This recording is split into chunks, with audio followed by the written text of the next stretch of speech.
अगर आप मेहनत करोगे, आप 80 नंबर का पेपर सॉल्व करके आए, आपको पता है कि मैं 80 नंबर का करके आया हूँ, तो आप आरटीआई डाल सकते हो। अगर आपका सिलेक्शन नहीं हुआ, आरटीआई डाल के अपनी कॉपी चेक करवा सकते हो कि भाई मैं तो इतना अच्छा करके आया था, हुआ क्यों नहीं।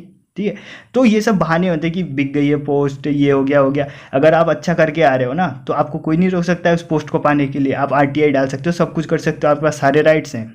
ठीक। Hello everyone and welcome again to psycho. तो जैसा कि आपको पता है कि जो वंदरों का एग्ज़ाम है वह 16 जुलाई से लेके 26 जुलाई के मध्य होना है।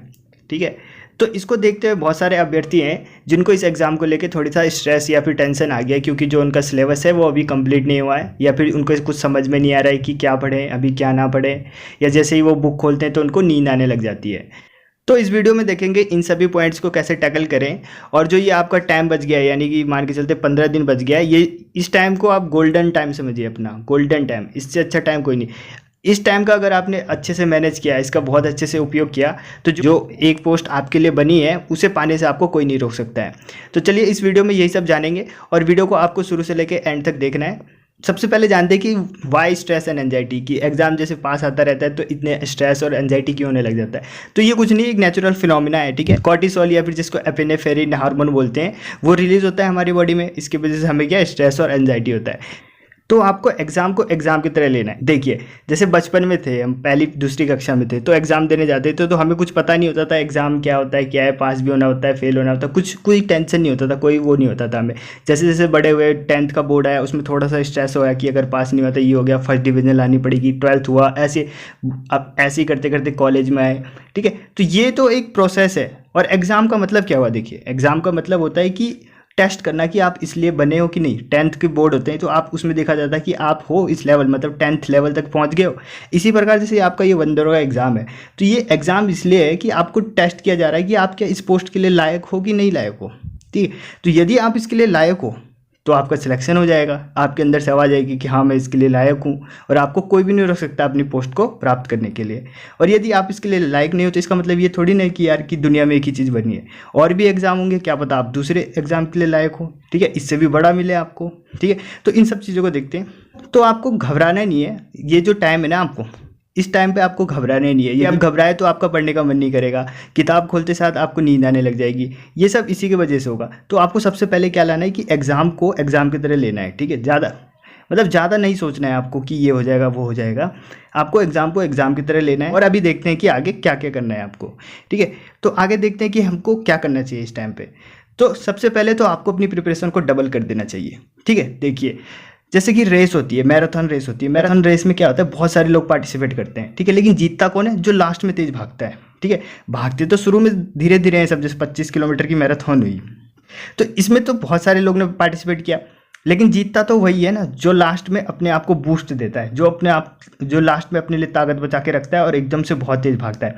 देखिए आर्मी का रेस होता है। आर्मी के रेस जैसे मान के लिए 4 चक्कर मारने पड़ते हैं एक ग्राउंड के, तो 3 चक्कर तो नॉर्मल स्पीड से भागता है, नॉर्मल यानी कि ज़्यादा तेज भी नहीं और ज़्यादा धीरे भी नहीं, बिल्कुल नॉर्मल। ठीक है, और जो लास्ट चक्कर में जो तेज भागता है, अपनी सारी एनर्जी बचा के रखता है, वो आराम से निकालता है रेस को। ठीक है, तो इसी प्रकार आपको क्या करना है, अभी तक तो आप जैसे भी पढ़ते आए, पढ़ रहे थे, नहीं पढ़ रहे थे, या कम पढ़ रहे थे, ज़्यादा पढ़ रहे थे, उससे कुछ नहीं। लेकिन जो ये टाइम है ना आपका 15 दिन का टाइम, ठीक है, इसमें आपको डबल मेहनत करनी है, डबल। 4 घंटे पढ़ रहे थे तो 8 घंटे पढ़ना है, 8 घंटे पढ़ रहे थे तो 16 घंटे पढ़ रहे हैं, तो 16 घंटे पढ़ रहे थे तो 16 ही घंटे पढ़ना है। ठीक है, इसको कम नहीं करना है। देखिए ये एक पहाड़ था, आप इधर से भागते हुए। ठीक है, अब ये जो खाई दिख रही है, ये है फेलियर की खाई, फेलियर की खाई। ठीक है, अब आपको क्या करना है, यहाँ से अब इधर के छलांग मारने के लिए क्या करना पड़ेगा, आपको एक वेलोसिटी चाहिए होगा।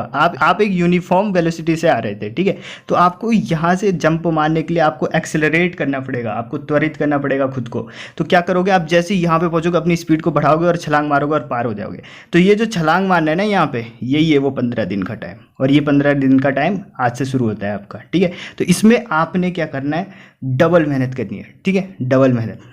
और दूसरा चीज़ देखते हैं, एग्ज़ाम को एग्ज़ाम की तरह लेना है। मैंने बोला कि एग्ज़ाम ज़्यादा वो नहीं सोचना कि ये हो जाएगा वो हो जाएगा। एग्ज़ाम है, एक एग्ज़ाम की तरह आपकी परीक्षा हो रही है, कि आपका टेस्ट हो रहा है कि आप इस पोस्ट के लिए हो कि नहीं हो, बस ये है। ठीक है, और तीसरी चीज़, अपने आप को पॉजिटिव रखना है, अपना माइंडसेट बिल्कुल पॉजिटिव रखना है। अगर नेगेटिव माइंडसेट हुआ या फिर कुछ इधर उधर की आप सोचने लगे तो आपका पढ़ने का बिल्कुल भी मन नहीं करेगा, ठीक है। और अगर आपने इस टाइम पढ़ना छोड़ दिया तो आपका बहुत बड़ा नुकसान हो जाएगा। यानी कि अगर आप 1 साल से पढ़ते आ रहे हो और ये लास्ट के 15 दिन आप नहीं पढ़ रहे हो तो समझ लीजिए कि बहुत नुकसान हो जाएगा आपका, ठीक। और चौथी, चूज़ द राइट मटेरियल, ठीक है। आप देखिए, मैं सबसे बेस्ट बोलूँगा ऑनेस्टली कि आप अपने नोट्स से पढ़िए, जो आपने नोट्स बना रखा होगा 1 साल, देखिए वन दौर होगा तो 2020 से पहले ही आ गया था, ठीक है। तो उसमें तो आपने बना ही लिया होगा नोट्स अभी तक तो लगभग। अगर आपने नोट्स नहीं भी बनाए तो एनसीईआरटी की बुक में आपने मार्क लगा लिया होगा, जैसे मैंने आपको पिछली वीडियो में बताया था, ठीक है। तो इस देखिए पिछली वाली वीडियो जो 1-1.5 महीने पहले वीडियो आई थी उसमें मैंने आपको सब बताया था, ठीक है। डीसीपी रूल क्या होता है, जो बच्चा डीसीपी रूल फॉलो कर रहा होगा ना उसको अभी कुछ नहीं हो रहा होगा, ना तो स्ट्रेस हो रहा होगा, ना एंजाइटी, कुछ भी नहीं हो रहा होगा, क्योंकि वो उसने कंटिन्यूटी को मेंटेन किया है, ठीक है। कंटिन्यूटी को मेंटेन करके रखा हुआ है। जो कंटिन्यूटी को मेंटेन करके नहीं रखा होगा उसको ही प्रॉब्लम आ रही होगी। तो देखिए सबसे मेन है कि आपको राइट मटेरियल का पता होना चाहिए, राइट जो आप पढ़ रहे हो बिल्कुल राइट है कि नहीं, या अपना टाइम वेस्ट कर रहे हो आप अपना कहीं पे भी जाके, ठीक है। सही चीज़ पढ़ना है आपको और जो अपना टाइम है उसका प्रॉपर यूज़ करना है, ठीक है। अब देखिए आगे देखते हैं। अब देखिए ये जो 15 दिन है इसमें आपको क्या क्या स्टेप लेने हैं, ठीक है। स्टेप बाय स्टेप देखते हैं कि इन 15 दिनों में आपको क्या क्या करना है।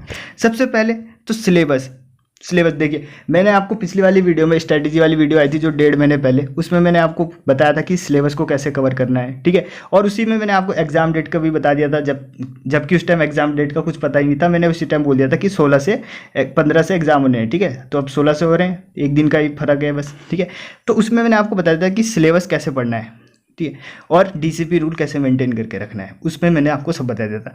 तो आपको क्या करना है, जो सिलेबस है इन 15 दिनों की बात कर रहा हूँ, आपको क्या करना है इन 15 दिनों में, आपको अपना सिलेबस लेना है। सिलेबस तो आपने नोट कर ही रखा होगा ना कहीं पे, तो उस सिलेबस में प्रत्येक टॉपिक को 2 बार रिवाइज करना है, कम से कम 2 बार, ज़्यादा से ज़्यादा कितनी बार भी करो, 5, 10, 100 कितनी बार भी, पर कम से कम 2 बार रिवाइज करना है, ठीक। अब देखिए अगला मॉक टेस्ट लगाना है आपको, ठीक है। मॉक टेस्ट लगाओगे तब आपको पता चलेगा कि हाँ आपकी तैयारी कैसी है और आपको किस फील्ड में सुधार करना है। मान के चलिए कि आपकी बायो अच्छी नहीं है या फिर आपका फिजिक्स अच्छा नहीं है, तो मॉक टेस्ट लगाओगे आपको खुद पता चल जाएगा कि यार फिजिक्स के क्वेश्चन नहीं हो रहे या फिर बायो के क्वेश्चन नहीं हो रहे, ठीक। तो मॉक टेस्ट लगाइए। अब मॉक टेस्ट कैसे करें, मॉक टेस्ट के लिए आप बुक खरीद सकते हो, ऑनलाइन बुक, या फिर हमारे चैनल पे भी मॉक टेस्ट प्रोवाइड करवाए गए हैं, ठीक है। कल ही एक 5 सेट की मॉक टेस्ट लॉन्च की गई जिसमें 500 क्वेश्चन है, ठीक है। और ये सारे क्वेश्चन ऐसे वैसे क्वेश्चन नहीं है, ठीक है। सारे क्वेश्चन आपके सिलेबस के अकॉर्डिंग डिजाइन किएंगे। इसे बनाने में 10 दिन लग गया है, सोचिए 500 क्वेश्चन बनाने में, क्योंकि सारे क्वेश्चन सिलेबस के अकॉर्डिंग डिजाइन किए गए थे, इसलिए ज़्यादा टाइम लग गया। तो आप ये मॉक टेस्ट भी ले सकते हैं। अगर आपको इसकी पीडीएफ चाहिए तो डिस्क्रिप्शन में मिल जाएगा उसका लिंक, आप वहाँ से बाय कर सकते हैं। आपको ये फ्री में चाहिए तो आप चैनल पे इसकी वीडियो बन जाएगी, आप उस वीडियो को देख के इस मॉक टेस्ट को लगा सकते हैं, ठीक। तो ये तो हो गया मॉक टेस्ट। मोर एमसीक्यू, जो एमसीक्यू है उसको आपको ज़्यादा सॉल्व करना है। ऐसा क्यों, देखिए क्योंकि अभी आपने एमसीक्यू से आपका प्रैक्टिस होता है, ठीक है। आप जो आपका एग्जाम होगा वो भी एमसीक्यू होगा, ऐसा तो है नहीं कि उसमें लिखने के लिए आएगा, ठीक। तो आपको क्या करना है, ज़्यादा से ज़्यादा एमसीक्यू सॉल्व करने हैं। और जैसे आपको कोई एमसीक्यू नहीं हो रहा है तो आपको क्या करना है, उस टॉपिक को ही पूरा रिवाइज मार देना है, ठीक है। उस टॉपिक को ही पूरा रिवाइज मार देना है, ठीक। तो ज़्यादा से ज़्यादा एमसीक्यू करें। अब देखिए हमारे चैनल पे 18 वीडियो बन चुकी है 25 क्वेश्चन वाले, ये तो यहाँ से लगाएंगे 450, तो यही हो गए क्वेश्चन। और 300 वाली बन रखी है 3 वीडियो, तो 300 ही हो गए, लगभग 750 क्वेश्चन आपको यहाँ मिल जाएंगे, 750। और इन 750 को कर लोगे आप तो लगभग आपके 3000 क्वेश्चन बन जाएंगे। एक क्वेश्चन से आपके 4 क्वेश्चन बन रहे होंगे, ठीक है। बहुत ज़्यादा एक्स्ट्रा फैक्ट के साथ समझाए गए हैं, तो एक क्वेश्चन से आपके 4। तो यदि आपके पास टाइम है तो आप इन सारी वीडियो को देख सकते हैं। 1 से 18 तक वीडियो बन रखी है 25 क्वेश्चन वाली, और 3 बन रखी फुल लेंथ मॉक टेस्ट वाली, ठीक है। आप उसे देख सकते हैं। और हमारे चैनल पर जो फ्री चैप्टर वाइज सीरीज चल रही है, यानी कि यदि आपको सिलेबस बुक से पढ़ने में बोरियत आ रही है, यानी बुक से नहीं पढ़ पा रहे हो या फिर नोट से नहीं पढ़ पा रहे हो या फिर कोई दिक्कत आ रही समझने में, तो आप क्या कर सकते हो, चैप्टर वाइज सीरीज भी चल रही है हमारे चैनल पे, आप उसे भी देख सकते हैं। इसमें हमने क्या किया, 9th लगभग कंप्लीट होने वाली है, केमिस्ट्री और फिजिक्स हो गया, अब बायो हम उसमें स्टार्ट कर रहे हैं, ठीक है। आगे देखिए आप क्या करना है, रिवाइज फार्मूला। अब बहुत सारे बच्चे होते हैं कि एग्जाम के 2 दिन पहले फार्मूले को रिवाइज करना है, ये गलत है। देखिए आज पहले दिन आप रिवाइज कीजिए, फिर 7वें दिन रिवाइज कीजिए, फिर एग्जाम से 1 दिन पहले रिवाइज कीजिए, तो 3 बार आपका फॉर्मूला रिवाइज हो जाएगा, ठीक है। जितने भी फिजिक्स के फॉर्मूले, केमिस्ट्री के फॉर्मूले, सारे आपको रिवाइज करने, ठीक। और मेक अ बुलेट नोट, ये क्या होता है, देखिए जैसे आपने कोई चैप्टर पढ़ा, एटॉमिक स्ट्रक्चर पढ़ लिया, ठीक है, तो उसका एक पेज पे ना एक बुलेट नोट बनाइए। बुलेट जो समझ में नहीं आ रहा है आपको, जैसे कि मोल कॉन्सेप्ट में ये वाला चीज़ समझ में नहीं आया था तो उसको लिख लिया।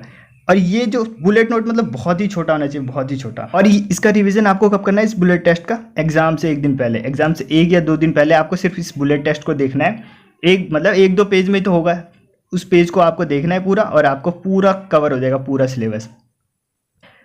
और यदि आपको कोई चीज़ समझ में नहीं आ रही, कोई क्वेश्चन समझ में नहीं आ रहा है, तो हमने एक ग्रुप बना दिया टेलीग्राम पे। उस ग्रुप में आप अपने प्रॉब्लम को शेयर कर सकते हैं, वहाँ पे मैं भी आपको आंसर कर दूंगा, और बाकी जितने भी बच्चे हैं वो भी एक दूसरे की हेल्प करते रहते हैं वहाँ पे, तो आप उस ग्रुप को भी ज्वाइन कर सकते हैं। डिस्क्रिप्शन में आपको उसका लिंक मिल जाएगा, ठीक है। तो ये समझ गया आपको कि 15 दिन ये सब करना है, ठीक है। आप देखिए अब क्या नहीं करना है आपको, ये मेन चीज़ है। क्या करना है ये पता चल गया, लेकिन क्या नहीं करना है ये देखिए। सबसे पहले कि नेगेटिव इंसान से दूर रहिए। नेगेटिव इंसान, जैसे आप पढ़ रहे हो, आपका दोस्त है, अब तुझे पता है कि जो वंदर की 316 पोस्टें सारी बिकी हुई है, ऐसा बोल दिया, उसके बाद तो पढ़ने का मन ही नहीं करेगा, दिमाग घूम जाएगा, अबे यार क्यों पढ़ रहा हूँ, ये सब तो बिकी हुई है।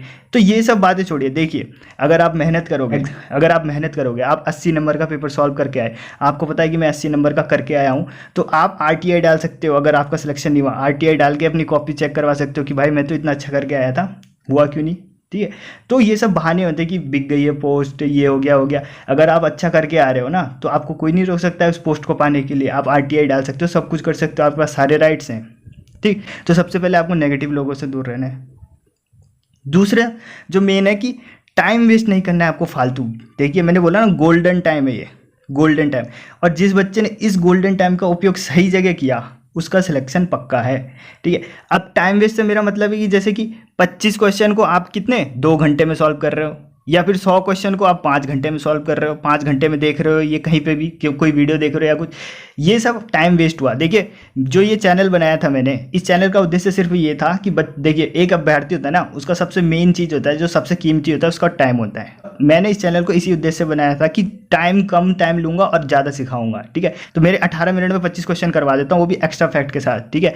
100 क्वेश्चन आपको पता है 50 मिनट में करवा देता हूँ, 50 मिनट में ही, ठीक है। तो आपको ये ध्यान रखना है कि आप अपना टाइम तो वेस्ट नहीं कर रहे हो, ठीक। अगर टाइम दे भी रहे हो कहीं पे, मान के चलिए 5 घंटे दे रहे हो, तो क्या आपको उससे प्रॉफिट हुआ?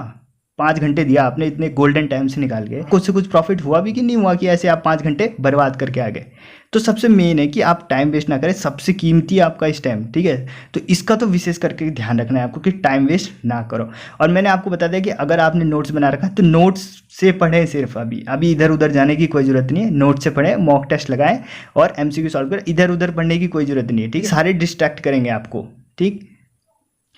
तो थैंक यू गाइस, इस वीडियो को यहीं पे ख़त्म करते हैं। इस वीडियो का उद्देश्य बस ये था कि आपको जो एंजाइटी हो रही है, आपको घबराहट हो रही है एग्ज़ाम को लेके, ठीक है, उसको कैसे टैकल करना है आपको, ताकि आप अपना जो बेस्ट आउटपुट दे सको इस 15 दिन में, ठीक है। ये 15 दिन आपको ऐसे लग रहे होंगे कि यार 1 साल से तो पढ़ता आया हूँ, ये 15 दिन नहीं भी पढ़ूंगा तो क्या बात, लेकिन आप बहुत बड़ी गलती करोगे। 1 साल भले ना पढ़ो, लेकिन ये 15 दिन में अच्छे से पढ़ लिया ना, 10-10 घंटे भी पढ़ लिया, तो बहुत कुछ हो जाएगा, बहुत कुछ, ठीक है। एक पोस्ट आराम से निकल सकती है। और तो जैसा कि मैं आपको बार बार बोल रहा हूँ, एग्जाम को एग्जाम की तरह लेना है, ज़्यादा सोचने की जरूरत नहीं है आपको। ज़्यादा सोच के क्या फ़ायदा होना है। देखिए एग्जाम क्लियर, अगर आपने तैयारी अच्छी की है और अभी इन 15 दिनों में आप अच्छे से अपना टाइम यूज़ करोगे, तो एग्ज़ाम आपका क्लियर हो ही जाना है। नहीं भी हुआ तो क्या हुआ।